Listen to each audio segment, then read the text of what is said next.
नमस्कार, India voice देख रहे हैं आप। मैं हूं कंचन शर्मा। आज का अखबार क्या कहता है, कौन कौन सी खबरें रहेंगी जो सारा दिन चर्चाओं का विषय बनी रहेंगी, उन सब पर एक एक नजर डालेंगे। और कौन कौन सी ऐसी खबरें हैं जो कल की भी बहुत ज्यादा चर्चा का विषय रही हैं, उन सब पर एक नजर डालेंगे। और सबसे पहले बात उसकी करते हैं जो गरीब तबके को सीधे लाभ पहुंचाने की बात सामने आई है। उसमें क्या है कि गरीबों को सितंबर तक अब मुफ्त राशन मिलने जा रहा है। इसका सीधा सीधा लाभ गरीब तबके को पहुंचेगा। देखिए, इसकी समय जो सीमा है वो बढ़ा दी गई है। बड़ी राहत की बात यह है, फ्रंट पेज पर इस खबर को प्रमुखता दी गई है कि 31 मार्च को समाप्त हो रही थी गरीब कल्याण अन्न योजना की अवधि, लेकिन अब इसको बढ़ा दिया गया है।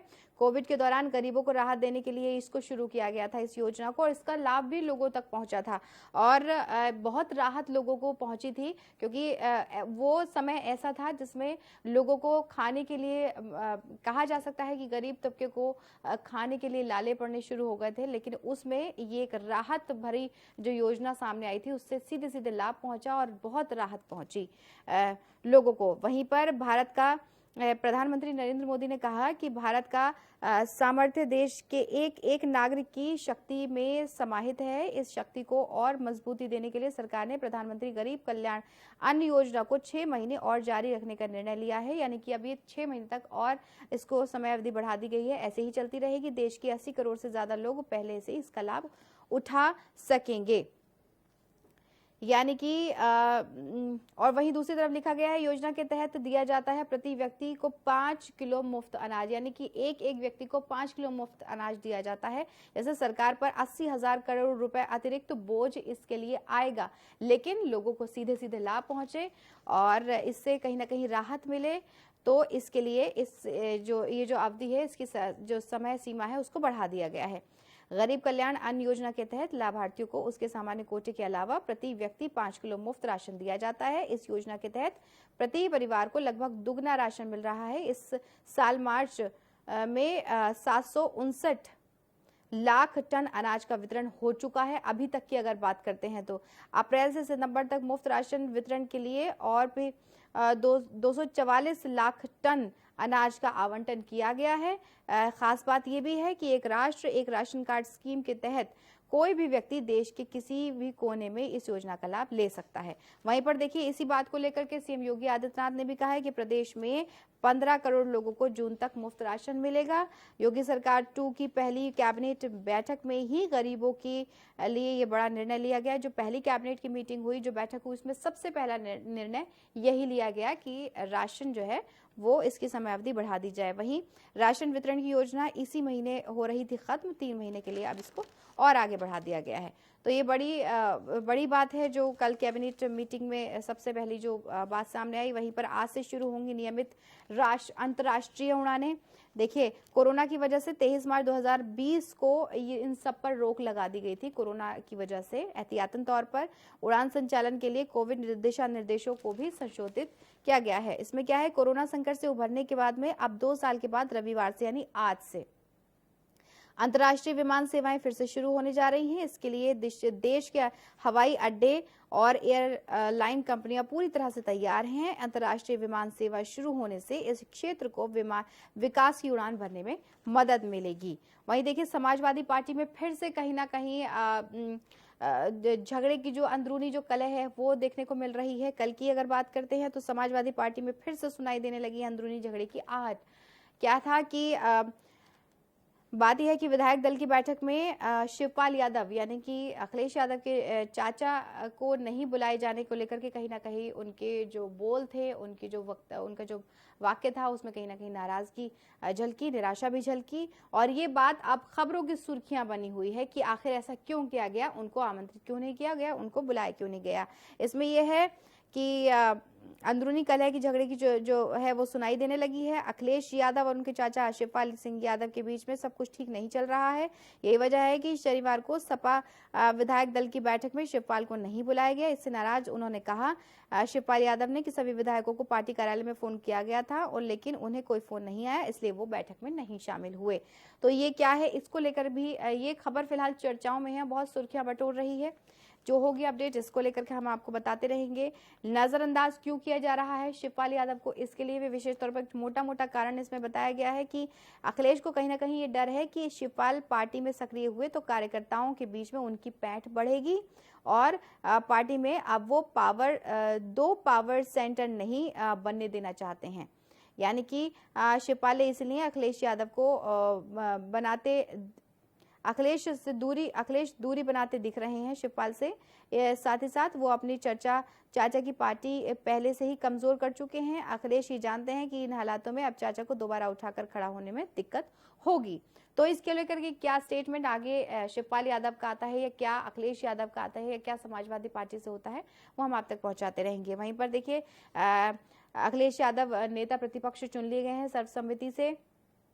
नेता प्रतिपक्ष वो बन चुके हैं। इससे पहले विधायक दल की बैठक में उन्हें सर्वसम्मति से नेता चुन लिया गया है। उन्हें पार्टी के विधान मंडल दल का भी नेता चुना गया। अब इसमें सीएम योगी को बतौर नेता प्रतिपक्ष अखिलेश यादव ही घेरेंगे, यानी कि घेराव करने के लिए नेता प्रतिपक्ष सपा की ओर से चुन लिया गया है। तो ये खबरें हैं जिनको लेकर के तमाम जो अपडेट है वो आपको मिलती रहेगी। वहीं पर देखिए योगी आदित्यनाथ ने जो अपनी नई फौज खड़ी की है उनको ये 7 हिदायतें भी खाद कर दी गई हैं, निर्देश भी दिए गए और कहा गया है सीधे तौर पर कि लक्ष्य बनाकर काम किया जाए। जो भी कार्य करें उसको एक लक्ष्य निर्धारित करें, उसके बाद में कोई भी कार्य किया जाए। तो ये रही दैनिक जागरण की बात। अब हम बात करते हैं, देखिए यहाँ पर हिंदुस्तान में क्या है कि इसमें भी यही एसपी के नेता चुने गए अखिलेश, लेकिन शिवपाल यादव बोले कि मुझे नहीं बुलाया गया। इस खबर को यहाँ पर प्रमुखता दी गई है, जैसा कि हम बात कर चुके हैं।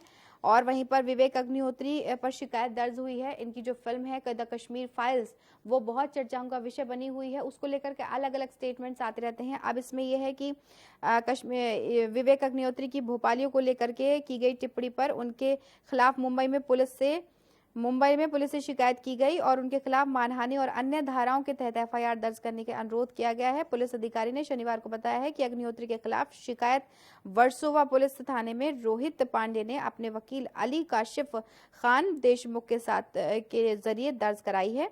पुलिस के मुताबिक शिकायत में कहा गया है कि अग्निहोत्री ने मीडिया को दिए इंटरव्यू में जानबूझकर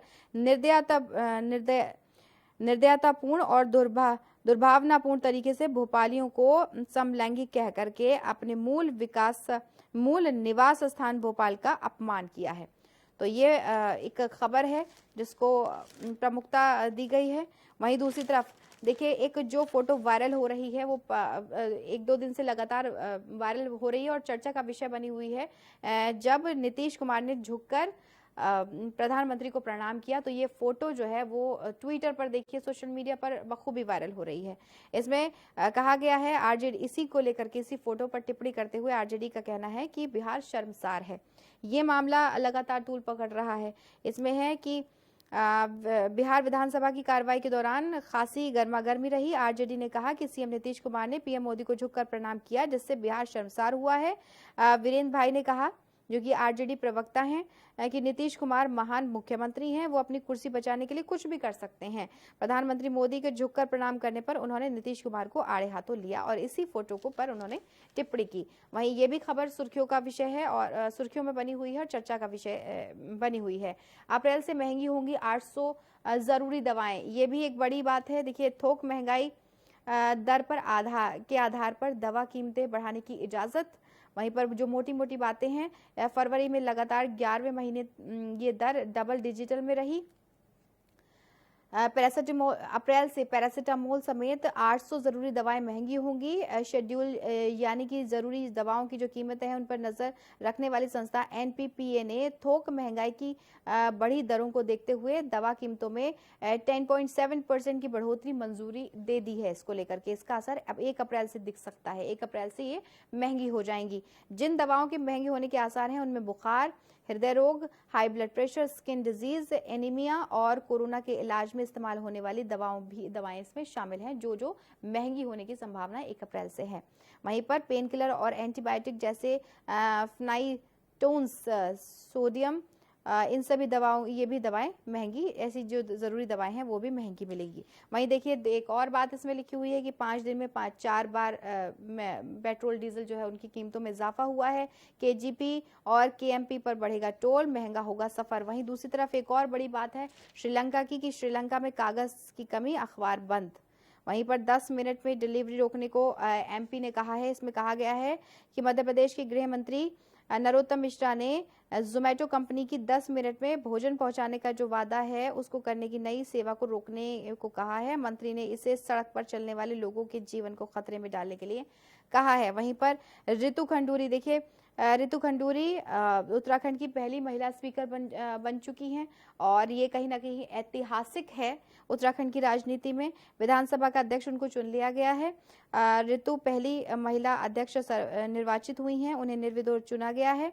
रितु खंडूरी ने विधानसभा भवन स्थित अपने कार्यालय कक्ष में विधिवत पूजा अर्चना की है। अब क्योंकि वो वहां पर वो चुनी गई हैं तो अब उनके क्या स्टेप रहते हैं इन सब पर नजर बनी रहेगी और लगातार इन पर अपडेट भी आप तक पहुंचती रहेगी। वहीं पर देखिए दिल्ली में जो बजट पेश हुआ है, सिसोदिया ने जो बजट पेश किया है उसको लेकर भी किसको क्या मिला है उसको लेकर विवरण है कि 20 लाख रोजगार, शॉपिंग फेस्ट और हेल्थ कार्ड का वादा। दिल्ली के बजट में 10% का इजाफा, जॉब्स और बाजार पर फोकस रहा। इसको लेकर के मोटी मोटी बातें लिखी गई हैं कि शनिवार को विधानसभा में वित्त वर्ष 2022 से 23 का बजट पेश किया गया जिसमें 5 साल में 20 लाख रोजगार देने का वादा आम आदमी पार्टी सरकार ने कि इस 8वें बजट को उप मुख्यमंत्री मनीष सिसोदिया ने रोजगार बजट का नाम देते हुए इसको पेश किया है। तो ये तमाम खबरें हैं जिनको लेकर के अपडेट आप तक पहुंचती रहेगी, हम आप तक अपडेट पहुंचाते रहेंगे। और तो इन सभी ये जो सभी खबरें हैं वो सभी खबरें चर्चाओं का विषय बनी रहेंगी और आप तक अपडेट पहुंचती रहेगी। फिलहाल के लिए इतना ही। आप अपना बहुत ख्याल रखिए और देखते रहिए इंडिया वॉइस। नमस्कार।